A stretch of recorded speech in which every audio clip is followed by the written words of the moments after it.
स्वागत है आप सभी का मेरे इस यूट्यूब चैनल में। आज हम घटना चक्र हिस्ट्री को कवर करेंगे।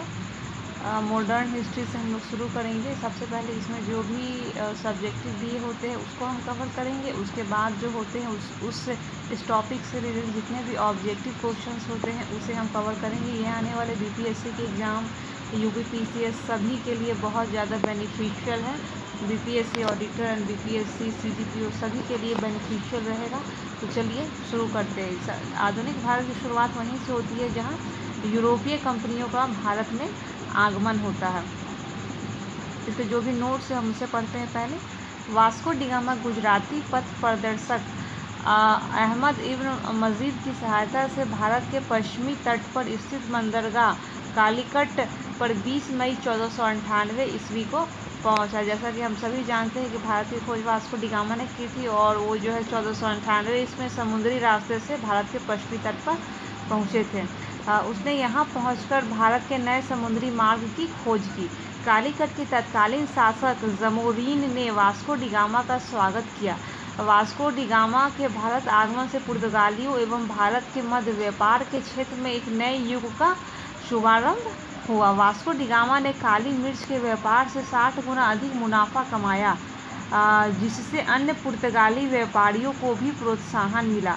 1505 ईस्वी में फ्रांसिस्को द अल्मीडा भारत में प्रथम पुर्तगाली वायसराय एवं गवर्नर बनकर आया। व्यापारिक हितों के परिप्रेक्ष्य में हिंद महासागर में प्रभुत्व स्थापित करने के लिए अल्मीडा ने ब्लू वाटर पॉलिसी अर्थात शांत जल की नीति का प्रतिपादन किया। अल्मीडा के बाद अल्फांसो द अल्बुकर्क 1509 ईस्वी में गवर्नर बनकर आया। उसने 1510 ईस्वी में बीजापुरी शासक यूसुफ आदिल शाह से गोवा छीनकर अपने अधिकार में ले लिया। इसे भारत में पुर्तगीज शक्ति का वास्तविक संस्थापक माना जाता है। अल्बुकर्क ने 1511 ईस्वी में दक्षिण पूर्वी एशिया की महत्वपूर्ण मंडी मलक्का एवं 1515 ईस्वी में फारस की खाड़ी के मुहाने पर स्थित हरमुज पर अधिकार कर लिया। अल्बुकर्क के बाद प्रमुख गवर्नरों में से एक नीनो डी कुना यह वर्ष 1529 से 1538 तक गवर्नर था। पुर्तगाली यात्री वास्को डी गामा ने भारत के मार्ग की, स्पेनी यात्री कोलंबस ने अमेरिका की, ब्रिटेन के कैप्टन कुक ने ऑस्ट्रेलिया की तथा हॉलैंड के तस्मान ने वान डिमन्स लैंड वर्तमान में तस्मानिया तथा न्यूजीलैंड की खोज की। पुर्तगालियों के भारत में प्रथम यूरोपीय दुर्ग भी का निर्माण अल्फांसो द अल्बुकर्क, यह जो था उस समय का गवर्नर नहीं था, द्वारा 1503 ईस्वी में कोचीन में कराया गया। अज़दीब एवं कन्नानौर में पुर्तगाली दुर्ग का निर्माण फ्रांसिस्को द अल्मीडा द्वारा 1505 ईस्वी में कराया गया। मध्यकाल में सर्वप्रथम भारत से व्यापार संबंध स्थापित करने वाले पुर्तगाली थे। भारत में यूरोपीय व्यापारिक कंपनियों के आगमन का क्रम सबसे पहले पुर्तगीज, उसके बाद डच, उसके बाद अंग्रेज, उसके बाद डेन, उसके बाद फ्रांसीसी। भारत में पुर्तगाली सबसे पहले 1498 ईस्वी में आया तथा सबसे अंत में 1961 में वापस गया। वर्ष 1961 में गोवा का पुर्तगाली governor general Manuel Antonio Vassalo da Silva, जो 1958 से 1961 तक था। भारत की स्वतंत्रता प्राप्ति के दौरान गोवा का गवर्नर जनरल जोसेफ फेरेइरा बोसा था। यूरोपीय शक्तियों में सर्वप्रथम पुर्तगाली व्यापारियों ने भारत में सामुद्रिक व्यापारिक केंद्र स्थापित किए। पुर्तगालियों ने 1503 ईस्वी में कोचीन में पहली फैक्ट्री तथा 1505 में कन्नूर में अपनी दूसरी फैक्ट्री स्थापित की। 1534 ईस्वी में पुर्तगालियों ने बंगाल के शासक गयासुद्दीन महमूद शाह सतगांव और चटगांव में अपनी फैक्ट्रियां स्थापित करने की अनुमति प्राप्त कर ली। पुर्तगालियों द्वारा हुगली को बंगाल की खाड़ी में समुद्री लूटपाट के लिए अड्डे के रूप में इस्तेमाल किया जाता था। 1632 ईस्वी में मुगल बादशाह शाहजहां ने हुगली में पुर्तगाली बस्तियों को पूरी तरह नष्ट कर दिया और 1000 से अधिक पुर्तगाली निवासियों को बंदी बना लिया। कासिम बाजार की फैक्ट्री के प्रमुख जॉब चार्नोक ने अंग्रेजों के व्यापार केंद्र के लिए हुगली के स्थान पर सुल्तानूती अथवा सुतनौती, कलकत्ता का स्थल था, को चुना। कोच्चि 1814 ईस्वी में ब्रिटिश उपनिवेश के तहत शामिल हुआ। 1599 ईस्वी में इंग्लैंड में एक मर्चेंट एडवेंचर्स नामक दल ने अंग्रेजी ईस्ट इंडिया कंपनी तथा the governor and company of merchants of London trading into the East Indies की स्थापना की। दिसंबर 1600 में ब्रिटेन की महारानी एलिजाबेथ प्रथम ने इसे पूर्व के साथ व्यापार के हेतु 15 वर्षों के लिए अधिकार पत्र प्रदान किया था। इस दौरान भारत का बादशाह अकबर 1556 से जो 1605 तक था। लीवेंट कंपनी ने 1593 ईस्वी में स्थल मार्ग से भारत में व्यापार करने के लिए अधिकार प्राप्त हुआ था। जहांगीर के शासनकाल में ईस्ट इंडिया कंपनी ने सर्वप्रथम 1611 ईस्वी मछलीपट्टनम अथवा मछलीपट्टनम में एक अस्थायी कारखाना स्थापित किया था। 1613 ईस्वी में सूरत में स्थापित कारखाना अंग्रेजों का प्रथम अस्थायी कारखाना था।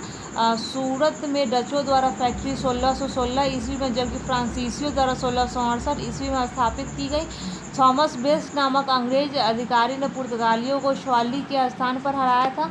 1661 ईस्वी में इंग्लैंड के सम्राट चार्ल्स द्वितीय का विवाह पुर्तगाल की कुमारी कैथरीन से होने पर चार्ल्स को बम्बई उपहार के रूप में प्राप्त हुआ था, जिसे उन्होंने 1668 ईस्वी में 10 पाउंड के वार्षिक किराए पर ब्रिटिश ईस्ट इंडिया कंपनी को दे दिया। बम्बई के गवर्नर जनरल लॉर्ड चाइल्ड ने 1688 ईस्वी में बम्बई और पश्चिमी समुद्र तट के मुगल बंदरगाहों का घेरा डाला तथा मक्का जाने वाले हज यात्रियों को बंदी बनाने का प्रयास किया। फलस्वरूप उसे औरंगजेब ने भारत से निष्कासित करने का आदेश दिया। कर्नाटक का प्रथम युद्ध जो 1746-1748 ईस्वी तक हुआ था, ऑस्ट्रिया के उत्तराधिकार युद्ध जो 1740 ईस्वी में आरंभ हुआ था का विस्तार मात्र था। गृह सरकारों की आज्ञा के विरुद्ध ही दोनों दलों अंग्रेज एवं फ्रांसीसी में 1746 ईस्वी में युद्ध प्रारंभ हो गया।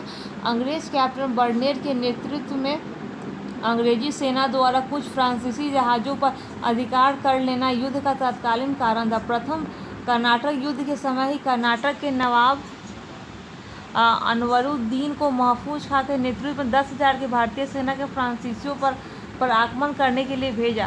कैप्टन पैराडाइज के नेतृत्व में फ्रांसीसी सेना ने अडयार नदी पर स्थित सेंट थोमे नामक स्थान पर नवाब की सेना को पराजित किया। यूरोप में युद्ध बंद होते ही कर्नाटक का प्रथम युद्ध समाप्त हो गया। एक्सेला सापेल की संधि जो 1748 ईस्वी से ऑस्ट्रिया का उत्तराधिकार युद्ध समाप्त हो गया तथा मद्रास अंग्रेजों को पुनः प्राप्त हो गया। डुप्ले ने पहली बार वे हथकंडे उपयोग किए जो भारत को जीतने के लिए अंग्रेजों के मार्गदर्शक बने। यह डुप्ले ही थे जिसने पहली बार यूरोपीय सेना को भारतीय राज दरबारों में भारतीय व्यय पर नियुक्त करवाया तथा जिसने पहली बार यूरोपीय हितों के लिए भारतीय राजनीति में हस्तक्षेप किया तथा भारत में यूरोपीय साम्राज्य की नींव डाली। लुई 14वें के मंत्री काल्बर्ट द्वारा 1664 ईस्वी में फ्रेंच ईस्ट इंडिया कंपनी की स्थापना हुई, जिसे कंपनी देश इंडेज ओरिएंटल्स कहा गया।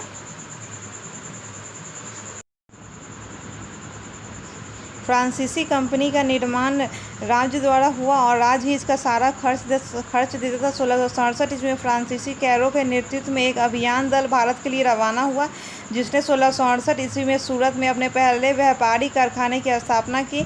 मकर्रा गोलकुंडा के सुल्तान से एक अधिकार पत्र प्राप्त कर 1669 ईस्वी में मछलीपट्टनम में दूसरी फ्रांसीसी कोठी स्थापित की गई। डचों ने अपनी पहली फैक्ट्री की स्थापना मछलीपट्टनम में की थी। डचों की बंगाल में पहली कंपनी पीपली में 1627 ईस्वी में स्थापित हुई। इसके कुछ ही दिनों बाद डच पीपली से बालासोर चले गए, परंतु बंगाल में डचों का व्यापार सही ढंग से 1653 ईस्वी में शुरू हुआ, जब उन्होंने चिंसुरा में अपनी कंपनी स्थापित की। चिंसुरा के डच किले को गुस्तावुस फोर्ट के नाम से जानते थे। यूरोपवासियों को सर्वोत्तम सीरा और अफीम बिहार से प्राप्त होता था। अंग्रेजी शासनकाल में बिहार अफीम उत्पादन हेतु प्रसिद्ध था। भारत में यूरोपीय शक्तियों के आगमन का क्रम इस प्रकार है। सबसे पहले पुर्तगीज, डच, उसके बाद डच, फिर अंग्रेज, फिर डेन, फिर फ्रांसीसी। जबकि इन कंपनियों का स्थापना का वर्ष निम्न है। सबसे पहला Estado da India Portuguese company 1498 में स्थापित हुई। Vereenigde Oost Indische company Dutch East India company 1602 ईस्वी में स्थापित हुई। The governor and company of merchants of London trading into the East Indies अंग्रेजी ईस्ट इंडिया कंपनी 1600 ईस्वी में स्थापित हुई। डेन ईस्ट इंडिया कंपनी 1616 ईस्वी में स्थापित हुई। फिर कंपनी देश इंडेज ओरिएंटेड 1664 ईस्वी में स्थापित हुई थी। इसके बाद जो हम इसके जितने भी ऑब्जेक्टिव क्वेश्चन, लगभग 50 ऑब्जेक्टिव क्वेश्चंस है, उसको हम कवर करेंगे। अगर ये वीडियो पसंद आया है तो लाइक करें, शेयर करें, सब्सक्राइब करें। मिलते हैं नेक्स्ट वीडियो, तो के लिए बाय एंड टेक केयर।